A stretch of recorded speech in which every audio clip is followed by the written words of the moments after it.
બોપલ પોલીસે શિલિત પાસે આવેલી ઝે ફાયર ફાર્મ હાઉસમાં ચાલી રહેલી વિદેશીઓની રેવ પાર્ટી પર દરોડો પાડી મોટું ઓપરેશન હાથ ધર્યું। પોલીસે દારૂના નશામાં મસ્ત 20 એનઆરઆઈ તથા 2 ભારતીય નાગરિકોને ઝડપી પાડ્યા। પકડાયેલા મોટાભાગના લોકો આફ્રિકન નાગરિક હોવાનું સામે આવ્યું। સ્થળ પરથી વિદેશી દારૂની બોટલો, ડીજે સેટ અને અન્ય સામગ્રી જપ્ત કરવામાં આવી। બોપલ પોલીસે તમામ સામે દારૂબંધ કાયદા હેઠળ ગુનો દાખલ કરી વધુ તપાસ શરૂ કરી। અમદાવાદમાં વિદેશી નાગરિકોને આવી રેવ પાર્ટી પ્રથમવાર ઝડપાતા ચકચાર મચી છે।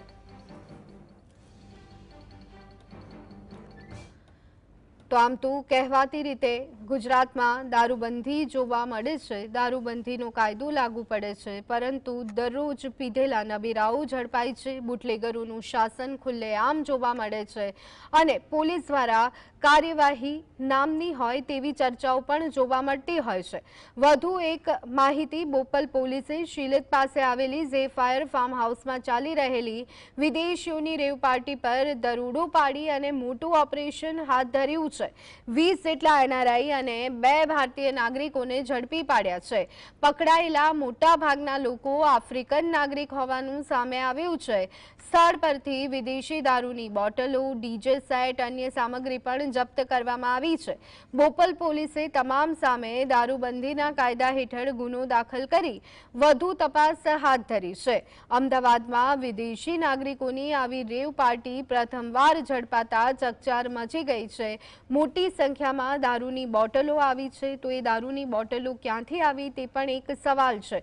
અમદાવાદમાં પણ દરેક 4 રસ્તા પર બુટલેગરોનું સામ્રાજ્ય જોવા મળે છે અને આ વાતને ઈચ્છીને પણ કોઈ વ્યક્તિ નકારી શકે તેમ નથી, પરંતુ આવી જ્યારે કાર્યવાહી કરવામાં આવે છે અને પોલીસ ચોપડે જ્યારે નામ નોંધાય છે ત્યારે અનેક ચર્ચાઓ જોવા મળતી હોય છે।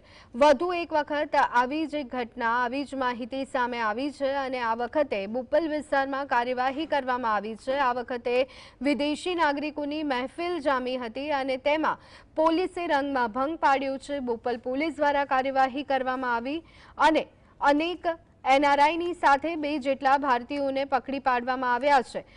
કહી શકાય કે દારૂબંધી વાળા ગુજરાતમાં દારૂની પાર્ટીનું કલ્ચર દિવસે ને દિવસે વધી રહ્યું છે અને ઓછું હોય ત્યારે હવે વિદેશીઓ પણ અહીંયા આવી કહી શકાય કે ગાંધીના ગુજરાતમાં મહેફિલ માણતા હોય તેવી ઘટનાઓ સામે આવી રહી છે।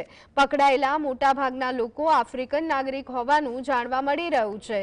સ્થળ પરથી વિદેશી દારૂની મોંઘી બોટલો, ડીજે સેટ તથા અન્ય સામગ્રી જપ્ત કરવામાં આવી છે। આખરે આ પ્રકારની કાર્યવાહી જો કરવામાં આવે છે, પોલીસ ખરેખર કડક છે, તો પછી શા માટે મોટી સંખ્યામાં દારૂ ગુજરાતમાં ઠલવાય છે?